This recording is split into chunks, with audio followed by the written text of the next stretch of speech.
So hello, everyone, and welcome back to day two of Avolution's Enterprise Architecture Summit in partnership with the Association of Enterprise Architects and the Open Group.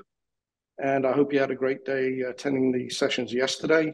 And we're looking forward to the remainder of day two.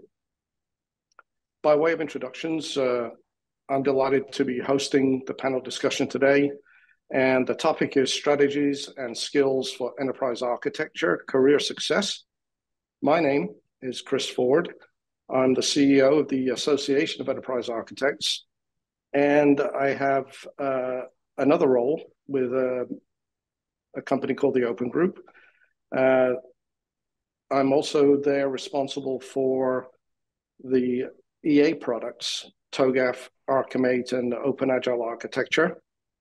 And I'm responsible for the business operation in Asia Pacific, based in Shanghai, China.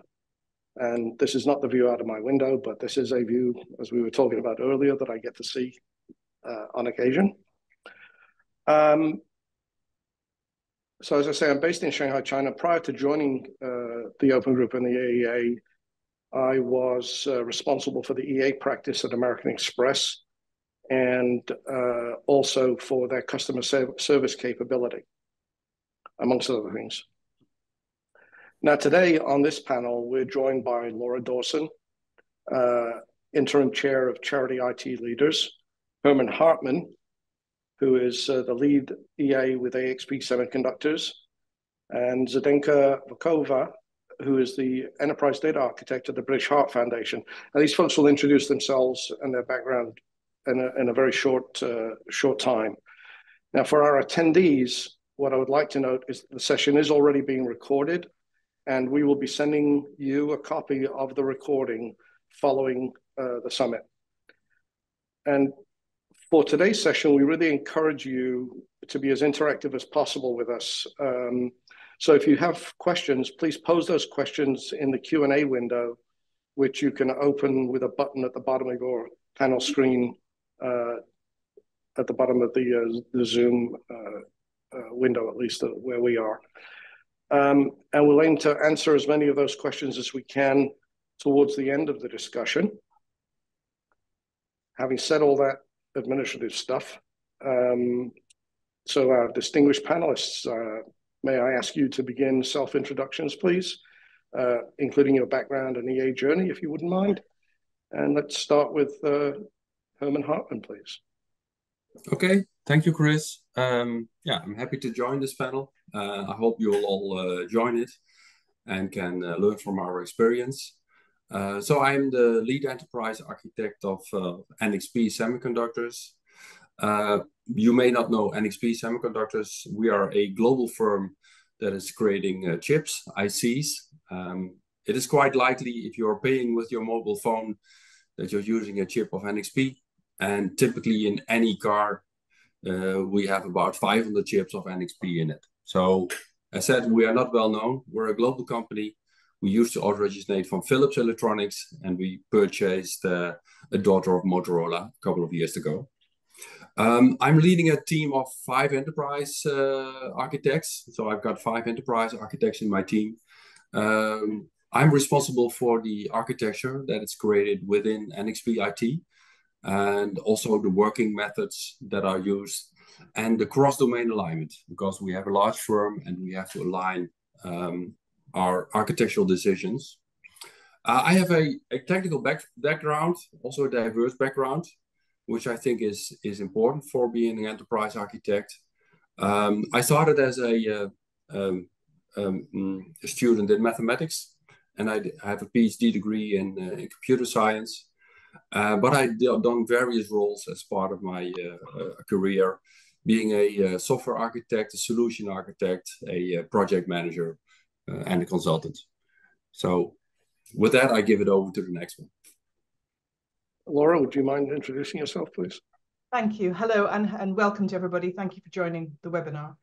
My name is Laura Dawson. I have been a Chief Information Officer or Leader of Technology for over 30 years. Predominantly in the not-for-profit space. I've worked in public sector and charities. latterly in higher education as well. I run my own little consultancy, but the biggest part of my role at the moment is chairing Charity IT Leaders, which is an umbrella body of technologists in the not-for-profits. I've kind of learned the hard way about enterprise architecture. Quite often I see organizations where architecture hasn't been at the forefront, and they're trying to deliver digital capabilities both to their customers and to the people within the organization, and they're struggling because the underlying architecture or the underlying data hasn't been curated in a way that makes it easy for people to do that. So I'm a big advocate for pragmatic enterprise architecture, solution architecture, and I'm a strong advocate for professionalizing the technology sector. So yeah, I've learned the hard way, I think, is my message about enterprise architecture. More on that later. Back to you. Okay, Laura, thank you. Zdenka, could you introduce yourself, please? Yeah, sure, happy to. Thank you, Chris. I'm Zdenka Vočková. I studied business administration, and I've been in IT for over 15 years now. It's going to be 20 soon, but who counts? And I worked in various positions during my IT journey. I started from system support to data analysis and business analysis and through to data architecture. I've got background in healthcare and in higher education. And now I work in non-profit sector. I'm an enterprise data architect at British Heart Foundation. It's a relatively new position for me, but I've been a data architect for a while. So I think there is a strong correlation there. Now, it's been an interesting journey. I essentially entered the enterprise architecture or architecture in general from a business analysis. And prior to that, I had all of that experience in IT, which really helped me to understand the whole life cycle of data and users and processes and IT and how it all links together. And I think the holistic picture is absolutely essential in supporting enterprise architecture. And as for what I'm passionate about, I'm quite strongly convinced that organizations can never go wrong with implementing more data governance and ownership of data and data stewardship. So that's what I've been working on recently. Thank you. Thank you very much, folks. So let's move on to our discussion with the first topic. The topic is, how would you demystify enterprise architecture, and why is it vital for you or us to do so?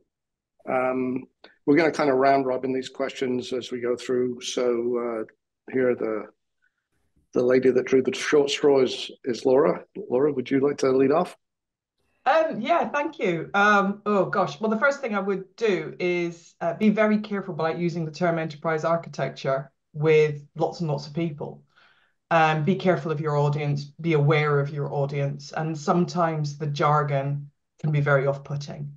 And it happens in all parts of business. You know, finance have their jargon, HR has their jargon, marketing has their jargon. So everybody has jargon. I think the first thing I'd learn to do is to be able to communicate in a way that is accessible for everybody that you're talking to. So don't lead with your enterprise architecture pants, and hopefully that's going to raise a wry smile with my colleagues because I keep talking about enterprise architecture pants. So that's probably the first thing. It's really important to do so because organizations really struggle to understand the value of some of the disciplines within technology, and enterprise architecture and architecture generally is one of those. It's not the only one. I think business analysts also struggle to be seen as valuable. So I think it's important that you are accessible and people understand what you're talking about, and you talk in a language that is common to everybody wherever possible. The second thing, though, is about being really clear about what the purpose is that you are there to do. What is it you can do to help people to improve their business? And I think most organizations that I've worked with have a real common problem, which is silos. And those silos actually stretch into how they look after their data, how they look after their technology, and how they run their processes. And whatever level of architecture you are operating in, you are somebody who can make that visible So it's really important that you are, one, accessible, easy to understand, but two, you understand your value. And that's kind of where I'd start from. I pass it over to my esteemed colleagues. Herman, any commentary? Yeah, so I think I agree, and I like to, let's say, connect to the one about showing value. I think that is very important to show where you are value, and then indeed it is about covering the silos, because we have IT organizations get larger and larger, and we need to make sure that we have the right choices. So often I make a comparison. It's not my own, where we say, what does an enterprise architect do? And then we make the comparison with like normal architects. I mean, a normal architect, they design a house. Yeah? And people, yeah, you have to design a house. But yeah, then an enterprise architect, the comparison is that an enterprise architect typically is a landscape architect. So he works for a community and says, where should we build houses? Where should we have factories? Where should we have, let's say, the roads, and what type of road should we have? And then people indeed realize, oh yeah, you shouldn't have houses next to factories. And then they also realize that indeed, if you have a large landscape, IT landscape, you have to think about these things. What kind of data do I have? What kind of platforms am I going to use? I want to avoid that I got duplications in my landscape. And for instance, about the last, some people think that doing architecture, and especially architecture, will increase the time they have to spend on things. I mean, typically we tend to be people that say, yeah, you have to think about this and this. But I always say, we as enterprise architects are making sure that our projects run faster than if you don't do it with enterprise architects. And also our costs will go down if you do enterprise architects. And I can give many examples from the past where we said, yeah, here you saw this is a project which ran over time because you didn't think about how should it look like. And also we have examples where we say, yeah, now we're increasing our operational costs because we are duplicating our effort. So I always, indeed, like Laura says, we stick to the business goals. And in our company is having a maintainable landscape, keeping the costs down is really important. So giving it on to the next one. Zdenka. Thank you, Herman. Yeah, for me, I think all that's been said is very valid. Actually, I think those are great thoughts. For me, enterprise architecture is about alignment of IT and data assets to organizations' objectives and the overall strategy. So that's what I've been trying to do. Look at the overall picture. Where are we heading?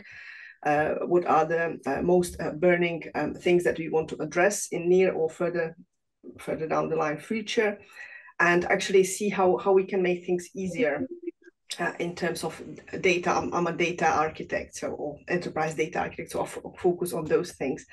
Now, silo working has been mentioned. I think that's probably a pain in every single organization, at least where I've worked. It happens, and it's great to actually break this. I think we as enterprise architect are in brilliant position to help with that. I think it really helps if we try to trigger some collaborations, bring business areas together to actually discuss things like shared data sets, for example, in our line of work, or shared applications. Now, what I think we need to be focusing on, or what we've been focusing on, is long-term scalability of IT solutions, future-proofing efficiency, data flows, reuse of data flows, things like that. So just essentially, like Herman said, making that landscape work better, making that landscape work more efficiently, removing that duplication, having that helicopter view and actually seeing where are the areas of weaknesses and improving where necessary. So there's a question from the audience already in the chat channel, and I just wanted to give an opportunity to talk about this because it's a very typical situation for many organizations. There's a bunch of situational questions we could ask here about the ratio and all of that sort of thing, the size, but what recommendations would we give to folks where they've only got one or two architects in the company? The company's not mature in terms of business architecture practice, and there's lots of gaps. So the question is about what tips could we give? I'd volunteer here from my own perspective that in these kinds of situations, as Laura said earlier, it's not useful to tell everybody how bloody useful enterprise architecture is. It's more useful to demonstrate the value of solving the problems that people are facing. Now, that's a very glib thing to say, but there's a lot of truth in it. Laura, would you like to take that further? Because I had the benefit of going first before I had the chance to look at that question and give a few thoughts. And I really welcome what Herman and Zdenka might have to say as well. I mean, the first thing is that if there's only a couple of you, and maybe you're a large organization, maybe you're a small organization, I don't know, but if only the couple of you, be very clear on what you can do and don't try to be perfect. Because if you try and do the full suite of architectural practice, you will struggle. So that might mean that you need to make yourself more of a consultancy role with an internal consultant role. So you're providing the right advice, you're very clear on your advice, you're helping people to understand the pros and the cons of different things. The second thing that I'd probably add to that is one of the biggest drags on a project that I've seen is getting people to make decisions. And what you can do in the role that you're in is make it really easy for people to make decisions and to get to a good decision-making point. So if that is something that you can do, if you're getting into the right rooms, you can actually help people to make decisions quickly. And that is value straight off the bat in terms of projects. And then the last one is that for most organizations, you as an architect will be relatively new in as a practice. You will be desperately trying to retrofit over the top of boutique solutions, maybe point solutions, things that people are, what I would call there's another analogy in here, which I won't explain, but what I would call a bunch of donkeys running around your organization. And if you try and criticize that, if you kind of come in and go, well, this is ridiculous, or, what made you do that? You're immediately going to shut some doors. But what you do need to do is to make it visible and why it's a hindrance to developing digital capabilities. So I think there's something there about being really clever about how you talk about the existing environment and don't kind of make it sound really terrible, but make it sound clear what the problem is. And then the last thing I'd always say to anyone in that situation is pick one thing and fix it well, and then show people how you did it. So, I mean, I think those are mine. That was quite a lot, sorry. But if anybody else has got anything to add. Yeah, maybe I'd just like to say that those are all great points. I just wanted to also acknowledge that what the person asking this, I hear you, this sounds really overwhelming. I've been there. There is too much to do, not many people, not much expertise. So yes, please don't despair. So first of all, don't lose morale. You're not alone in this. Secondly, as Laura has said, aim for improvement rather than perfection. Be realistic. I would strongly apply every day, remind yourself 80-20 rule. Nothing has to be perfect. It's about getting things better. And also, Laura said, pick one thing. Totally agree with that. Pick something, but try, if you can, identify quick wins. And that will actually help you to get momentum and get people on board. You don't have to, even if you have only a couple of architects, you don't have to end up improving things yourself. You can get business analysts, data engineers, or whoever, actually business area owners on your side and help you with things. But once, if you have quick win under your belt, actually things start rolling. So I would start with that. My final sense, I completely agree with what was said before. I would recommend picking a couple of major projects that have visibility of the management and where you can add value. I mean, we have more architects, enterprise architects, but also we don't have an abundance. So we also have to choose where we are going to focus our effort on and where not. So we also decided to focus our effort on the main projects that have the biggest visibility and have the biggest impact in our company. Yeah. Can I just have one more thing, if I may? Sorry, Chris, if I may. I don't know how many of you, when I say the words, you need to do politics, are going to go, don't do politics. But in every organization, you need to do politics. So the other thing I would also advocate is don't do bad politics, don't play politics, but understand how your organization works in a political sense. And you will have people who will be your allies and will talk well of you and talk well of what you do. And you need to make sure that they are cutting through and passing on the information that you need. So there's a little bit of organizational culture and politics that you need to get to grips with, and don't stand back from it, because if you stand back from it and say, oh no, I don't do politics, you'll cut yourself off from the rest of the organization. So it's a little, there's probably more on that coming, but we shouldn't forget the political side. You're on mute, Chris.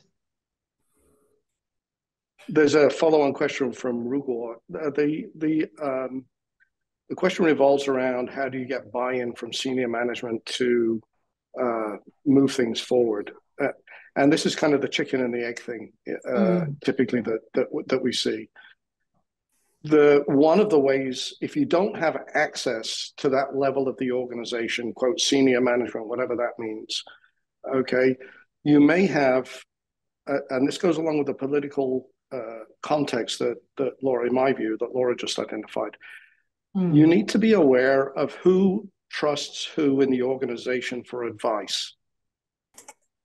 And if you can get to the trusted advisors of the senior managers or executives and get your voice heard there, they can act as an advocate, because it's not about your voice, it's about solving the problem particularly that the company is facing, or the problems the company is facing. So just as an offhand thing, if you can't get access directly to the senior managers, because then you're going to be into a whole new world you may or may not know how to operate in, okay? If you can get access to the advisors, the trusted advisors of those folks who are in the decision-making process, that can also be an avenue for you to move the ball forward. Yeah. Can I build on that a little bit, Chris? Sorry. Just to add on to that. The other thing is about trying to make sure your organization understands what the term sponsor means. Quite often with anyone in technology, senior leaders will say, oh, they need a mentor or they need a coach in order for them to cut through and to engage with the organization. And you know what you're doing. You know what your job is and you know how to do it. So you don't necessarily need a coach or mentor, but you need a sponsor. And so one of the things I would also suggest is you make sure who on the board is more likely to say, this is what we need, you need to speak to X, Y, Z, you need to have a conversation with them, and then train them to say that. So, give them some clues. And, when you're in a board meeting and they're talking about technology, or they're talking about digital, or they're talking about data, can you please suggest that they come and talk to me? And get them to come and speak to you, because sponsorship at board level is the most important thing that you need. Great, thank you. Let's move on. We'll catch more questions, I'm sure, as we go through. The next topic that we had to talk about here is, how does EA embrace citizen development within an organization, and how would this work well for you? We had some earlier discussions amongst the panelists about shadow IT or devolved technology or the democratization of IT. So, Helen, do you have some comments you'd like to lead us on this? Yeah, so I started this journey about 4 years ago, and about indeed citizen development. We are a technology firm, which means a lot of people in our company are able to create applications on their own, which we think is fine. So we are embracing citizen development, but we have created a strong governance around it and also reference architectures. So what we kind of did is investigate what we're all doing. So we define what kind of platforms people are allowed to use and which they are not allowed to use. And we did that together with the business. So it's not IT defining that. We had a board defining that together with the business. And then we also established the governance. We established the principles around citizen development, and we also established rules. when can it be done by someone in the business, or when should it be done by someone in IT, or when do you need IT approval? So we got a checklist around that, and people are using that. And on top of that, we have what we have said. We've organized triage teams. Basically, each citizen developer, people that are working in the business, want to develop something. They have to go to their management organization, and we have a triage team consisting of people in the business, consisting of people in IT, and the platform owners, and they help the citizen developer make a decision: can you do it or not? What kind of platform should you use for that, and what kind of things you should think about? So, as said, it's a journey for about 4 years, and I think we established a lot around that, but it may be different for each firm. As said, we are a technology firm, and we have to govern that because we have a lot of technology people that are doing a lot of things, but it will happen anyway. So I think we embrace it, and I think we do it in a quite a good way. But for sure, we do need to work on that to keep on the awareness what people are doing and what they shouldn't be learning. But overall, I think it works pretty well in our organization. Thank you. Laura, do you have something you want to comment on this? Yeah, well, basically, everything Herman said is good, is great. I mean, the other thing is be very careful how you talk about it. And I think, Chris, you've done a really fantastic job about talking about it as citizen technology or devolved technology. But if you use the term shadow IT, you're immediately putting everything into darkness. And what you need to do is bring it into light. So be very careful how you talk about it.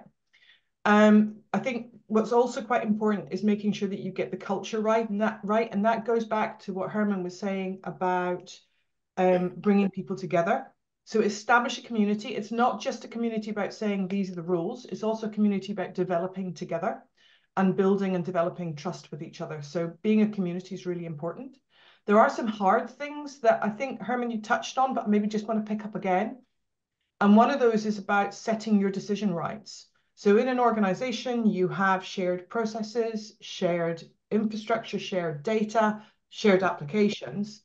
Be very clear where the decision rights are on those different levels, and whether they are board level, whether they're the chief information officer or the enterprise architect, or whether they are actually at the citizen and technology level and they're doing it. A rough split would be application can be very much up at the sort of citizen technology level, but platform down, so shared process, shared data, shared infrastructure, that should be much more centralized. So being clear about that at the beginning. The last thing I probably would add is don't be afraid to hold people to account. Quite often, we put all these processes in place, we have all these standards, we do all of that, and actually, when the cold light of audit emerges in your organization, they'll look at the central technology team, but they won't look at the devolved teams or the citizen technology. So make sure your audit covers all technology, and make sure you're holding those citizen technologists to account to make sure that they're adhering to the standards that you've put in place. So there's some soft stuff in there, which I think is really important, the kind of power skills, but there's also some real business process that needs to be around it. That was me. Thank you. Thank you. Zdenka, do you have some comments? Oops, sorry about that. I think all the key things have already been said. I think it depends, this citizen development, it really depends on the context, on the use case. Some parts of the landscape, it's more appropriate than others, but it can work really well. But I strongly agree with the need for governance that needs to be there. The principles need to be there, and they need to be adhered to as well as information security, very important. We don't want to users to just sort of run with it and forget about everything that we need to adhere to. And in terms of data, I think, again, having that data stewardship and ownership really helps, because that then can promote all of these rules and principles, because it's really difficult to keep an eye on things yourself. You need to have allies, you need to have business to actually own this and support all of the principles that we promote. Okay, thank you very much, folks. So there's a a machine gun nest of questions in the webinar chat and in the Q&A, which is fantastic. As we move on to our next topic, which is the most important and under-recognized or rare skills for enterprise and IT architects to have, I want to try and pull some of this stuff out of the chat channel because there are some related questions both in the chat and the Q&A side about essentially career or professional progression. That is moving from X role to enterprise architecture role, or data architect, enterprise architect, cloud architect, or enterprise architect. There's various questions like this. I want to give you for the audience, the attendees, give you a resource that is publicly available from the Open Group. Okay. There's something called the Open Professions program at the Open Group, and that revolves around a peer-reviewed certification, not a book knowledge thing, an experiential related certification program. Okay. And I'm not trying to guide you to the certification, but there are a set of materials that you have to fill out to demonstrate whether you are essentially a journeyman architect, a master architect, or a distinguished architect in terms of career progression. So think along the lines of 3 to 5 years in, 5 to 10 years in, 15 to 20 years in, and running architecture programs. To look at the skills that that program looks at in terms of career progression and the nature of the skill sets, that's a great resource for you to look at how to roll your career forward. Okay, whether or not you go into the certification angle of it.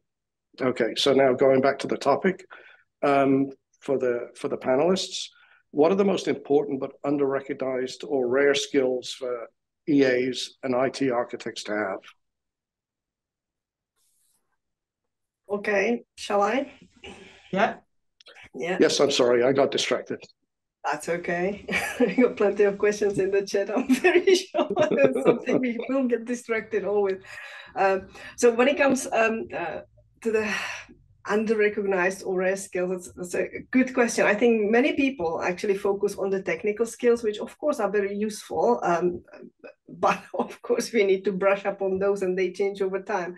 But I think the skills that are a bit more static and that really, really help is the ability to see big picture, ability to identify a root cause for a pain point. If you've got that, you are really miles ahead, I think. Understanding the importance of human factor and business process in the whole landscape and architecture. And also, I think what's really important is being able to work with people well. So being able to ignite people for a cause, get them involved, trigger collaborations. I think those are the things that I would look for in a good enterprise architect. You can train the hard skills or technical skills. You will have to anyway, because that changes over time. But these things are, I think they just display some level of maturity of actually understanding of working in IT for a bit and actually understanding the context and people. Thank you. Thank you. Herman, you have some views on this, no doubt. Oh yeah, I agree with things. And I think I want to add something else. So I also saw a question from someone in the chat, like, okay, I want to be an enterprise architect. What should I do? How can I become that? So what I typically see, the career we see in NXP, that people are either, let's say, a business process expert or a software engineer or a support engineer. Then they typically become solution architect, and then they become an enterprise architect. What I do see in my organization is, let's say, also the hard skills about being able to do the modeling. Yeah? We're also now here in the Abacus environment. And what I do see in my organization is that we do lack the skills of proper modeling. So we do people knowing where they come from. They create PowerPoint pictures and those kind of stuff. But in the end, we also need those skills to be able to do the Archimate type of modeling. Also need to, and then you have to be careful. So if you're doing those type of modeling, that's maybe for your fellow architects. But if you're talking to the business, you need another view that you have to build on. So typically when people, let's say, come to me, I like to be an enterprise architect.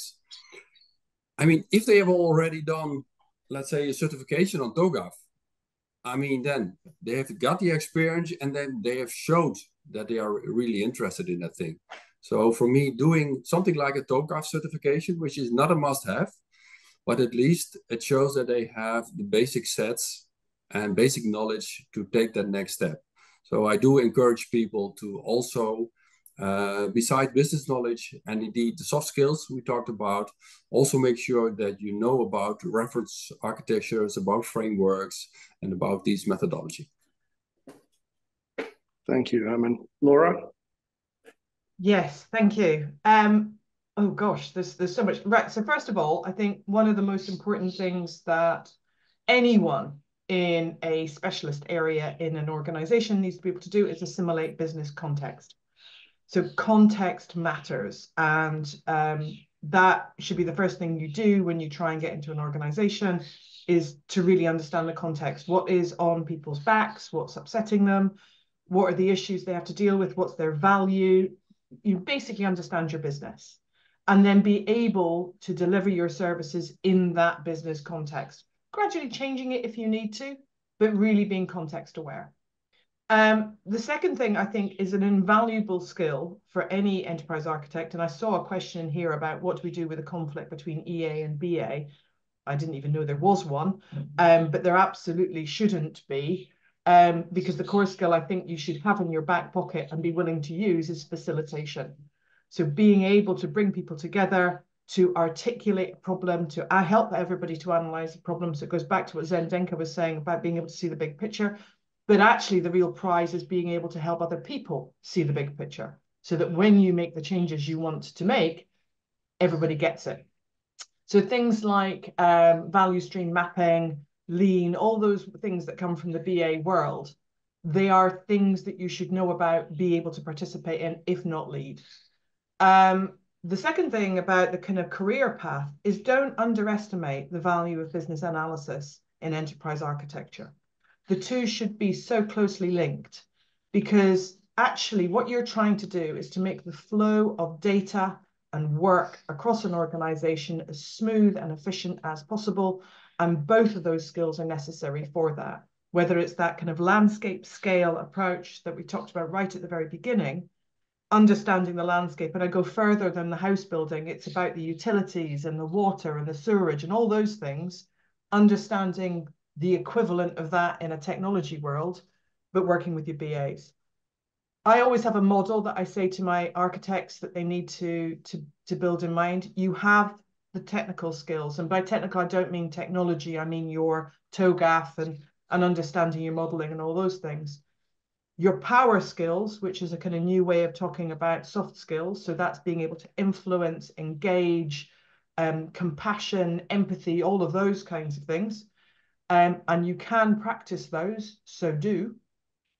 And then the last one is business acumen and understanding, as I said, the business context. And that covers things like being able to understand the finances of your organization, understanding your rules. So quite a lot in there, but it's don't underestimate putting some things in your back pocket like facilitation. Thank you. As we continue to get questions in here, some of them are related to the topics that are coming up, and I'll try and draw the thread to those. And I know that my colleagues on the panel here are also looking at these questions. They'll pull them in as they feel appropriate.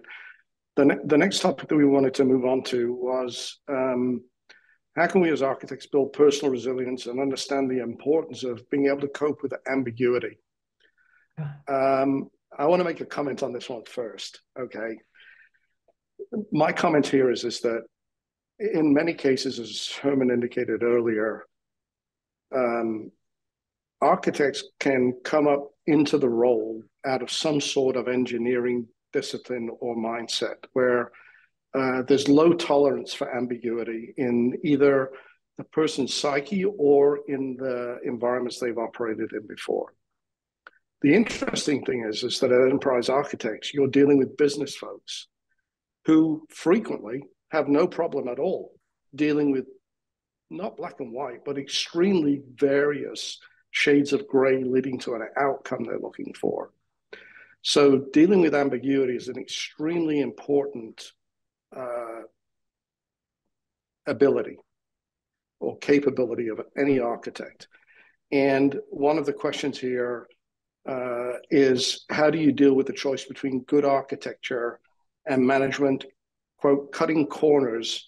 And the comment is, well, maybe that's politics too. I don't necessarily agree that it's all politics. I think there are different views and viewpoints in the organization. And as Laura had indicated earlier, understanding the business context and the motivation of your people that you're facing to is extraordinarily important. So now that I've got off my soapbox, Laura, you're going to slap me around? No, not at all. I completely agree. I think absolutely. And the only thing that I would pick you up on, Chris, is when you kind of put a little differential between enterprise architecture and the business. So the first thing that you need to do, and I hear this so often, whether it's digital and the business or technology and the business. Hang on a minute, we're all the business. So the first thing in terms of resilience and ambiguity is remember you are the business too. So be more business. I'm going to separate out resilience and ambiguity. Resilience is about building up the things you know and know well, and being aware of doing things that will mean they don't go wrong at a later point.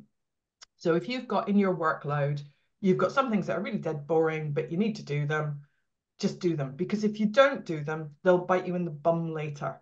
So it's a little bit about just making sure you don't do something that you then will regret later. So tackle the full gamut of your job. And that can be all sorts of things. I mean, I can remember somebody saying, I don't do planning, at which point, head in the hands, because planning is a good thing. It doesn't mean to say that you're going to follow the plan, by rote, but it does mean you know what's going to go wrong when something knocks your plan for six. So planning is good, do planning. In terms of understanding and coping with ambiguity, again, that's about building up a body of knowledge about your organization, how it works, what are the things that deal with, and practicing and coping with it. You say it to yourself, I don't know. Ambiguity is when somebody comes along and goes, I don't know what the answer to this is. Get used to saying, that's okay, let's work that through together. So there's a little bit about being aware what ambiguity looks like and why it might emerge in your organization. And it can be conflict, but it can actually just be lack of knowledge. So being aware of what we mean by ambiguity. Sorry, I kind of rambled off at the end there, but hopefully that was helpful. No, not at all, not at all. Herman, what's your view on this stuff? Yeah, I think it's important to emphasize that as an architect, both solution architect, enterprise architect, you're always in a balancing act. So on the one hand, you have people from the business having certain requirements, typically want to have things fast. You have management that wants to have things, that you have your own view. Typically, let's say enterprise architects look at the longer future, look at the entire landscape, should have a helicopter view, as Zdenka said. And then you have to balance that. So at a certain moment in times, you have to, let's say, put water to the wine. So it's not always going to be perfect. And the only thing is that you can do it is that you have you show the different views to your different stakeholders. So there's not a one size fits all. You have to know whom you're talking to, what the language they are talking. And basically, for each presentation you're giving, you will give a different kind of presentation. And that avoids the ambiguity. So don't make it too complex. Make it really understandable for the audience what you're trying to achieve. And that's in that way you can avoid the ambiguity. Thanks. Zdenka, then we're going to come back to Laura to cover a topic that she saw in the channel. Okay, I can hear echo. I hope it's just me. It's not a general problem. Okay. Yeah, I think what's been shared is actually great thoughts. I just wanted to say I really like what Herman said, how he summarized the ambiguity. I have seen that also before. Half of the time is the language we speak. So sometimes it's actually good to get together and say, so what do you mean by that? What do you mean by that? Ask 3 times. And sometimes you actually find out you're talking about the same thing, but from different perspective using different language. And if that's not the case, it's really not a bad thing. It's about actually disentangling what the person's aim is, what are they shooting for, essentially. And if you understand those objectives of different stakeholders, the ambiguity suddenly starts making a bit more sense, and hopefully there are some touch points and you could always come to some joint solution or agreement. I think ultimately it's all about teamwork, sharing thoughts and collaboration.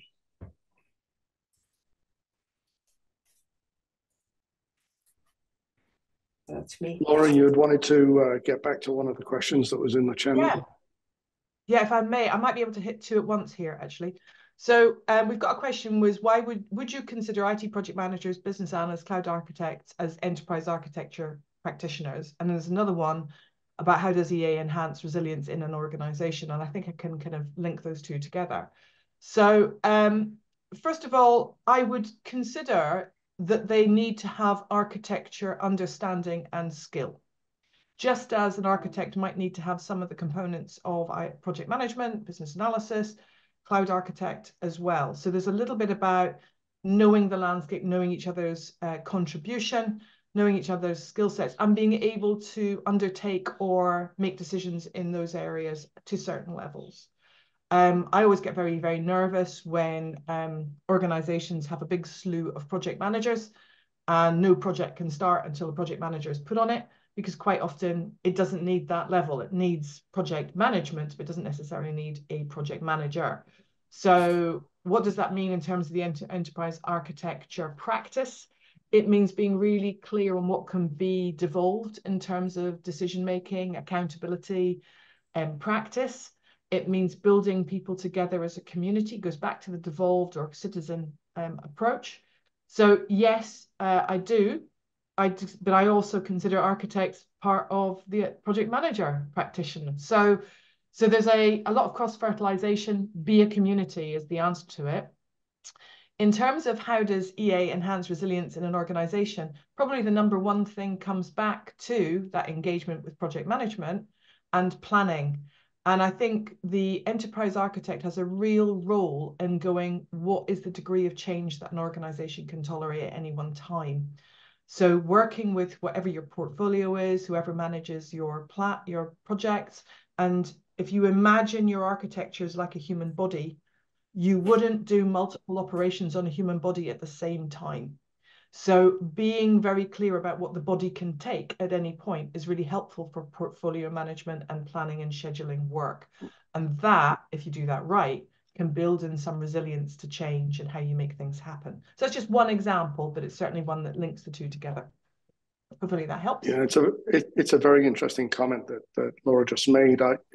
Personally, I not often, but on occasion, I've heard EAs described as the doctors of the organization, right? Yeah. As an analogy, and that leads to a professional practice, not analogy. This is my view in terms of what we advocate at the AEA, and that is architecture is a set of discipline, a multidisciplinary area with a common set of practices, and EAs are another specialization of architects.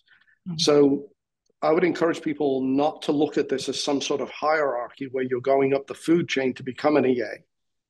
That's not the way I view this at all. You may have a set of skills that are required for an EA, but the architecture approach, whether you're doing cloud architecture or solution. Oh, Chris has stopped. Oh no. Oh, he's back. No, I think Chris, he's are you with us? Is good. Okay, so the internet interrupted me, which is probably a good time for me to stop talking, because we have a limited amount of time here. I'm going to skip the politics question because I think we got to that a little bit already, and just go back to the biggest opportunities and challenges facing EAs and digital leaders, and then we'll have to wrap up. Okay, I think I start there. Yes, Owen. Yeah. I think indeed the biggest challenge is like we discussed before, it relates to citizen development, but it relates to the democratization of IT in general. So, I mean, if you talk about 10, 20, 30 years ago, it was typically if people had wanted to have a solution or they had something in IT, they would go to the IT department. Oh, please help me. There was a structured process. I've got a problem. We go through the requirements. IT would build it, maintain it, etc.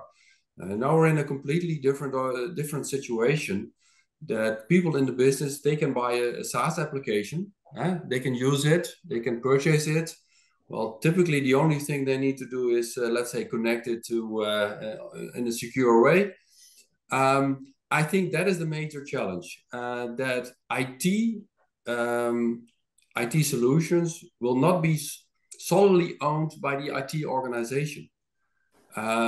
And that brings also the challenges for people in the career path. And as also mentioned by Laura, an enterprise architect needs to be very good on business analysis. I mean, those things are kind of the same. So I think the biggest challenge nowadays is to, if you talk about enterprise architecture, it should not only cover, let's say, the solutions by IT, but you should have a governance in place that covers the solutions done in IT. It's solutions purchased by the business on their own, citizen development, and then the entire landscape. Because the landscape, if I look at my organization, probably 50% is owned, maintained by IT, and probably 50% or more, well, in fact, we don't exactly know, is owned by the business. And I think that will be a big challenge for IT in general. And I think the enterprise architects can play a big role in making sure that there's a right governance and that the business and IT together make the right choices. I think. Okay, Laura. Cool. Okay, so there's lots of different things. One of the biggest opportunities, I think, is to see yourself and how you see yourself within the organization. And I once saw an organizational chart which they put up on the screen, and technology was missing from the chart. It wasn't in any of the boxes. And somebody said, well, where's the technology team? And I said, they're the lines between all the boxes. And that, to some extent, is the opportunity for architecture, is to be the glue that brings everything together, that sees the big picture across the whole organization, and can really help an organization to take cost out of its operation, as well as deliver new and exciting opportunities. And with the way technology is now, where it's very much heading towards platform, but we have unlimited compute, we've got unlimited data, and we've got unlimited connectivity. With that, it means we are putting services in the hands of our consumers and our customers, where before we maybe haven't been able to do that. So I think there's a really big opportunity to help organizations not only deliver digital solutions, but to digitize their operation as well. So that's the biggest opportunity. I think the challenges that enterprise architecture and digital leaders face is themselves. Quite often we can be very averse to understanding the organization or politics, or we can be very binary in our approach, it's either this or it's that. And getting over that is really important. The other challenge, I think, is the way that organizations look at technology. And I personally would like to start a campaign to get rid of the term IT, because it is really diminutive and it allows people to go, it's just IT, and just shove it in the corner. So I think there's something how we view ourselves and how the organization views technology, which needs to be dealt with. In Charity IT Leaders, we've started using the term digital technology, and we're trying, I know our name's got IT in it, but it'll take time, we'll get rid of it. And then it will help us to make that change. I think there are other challenges, but I think that thing about how we view ourselves and how others view us is probably one of the biggest issues that we need to get sorted. Okay. Unfortunately, I didn't do a good job of time management here, so I'm I'm not going to be able to give Zdenka the opportunity to comment here because I'm kind of 5 minutes over the time I was supposed to wrap up. Just as a note, don't make me feel guilty, Laura. For the attendees, the panelists did agree to try and cover the outstanding questions in a follow-up activity with the hosts, the Avolution folks. So we're going to hopefully get responses to most of the questions asked here. That may be a little bit difficult if it was an anonymous question, but I'm not sure what the distribution mechanism will be. We'll work on that. And as we need to wrap this up, I guess we have to give the control back to the hosts, Amy and company. And really a tremendous thank you to the panelists for your insight and your time here today. Really appreciate it. And to our host, Avolution, for giving us the opportunity to, well, have a platform. Have a chat. Thank you very much. Thank you very much, folks.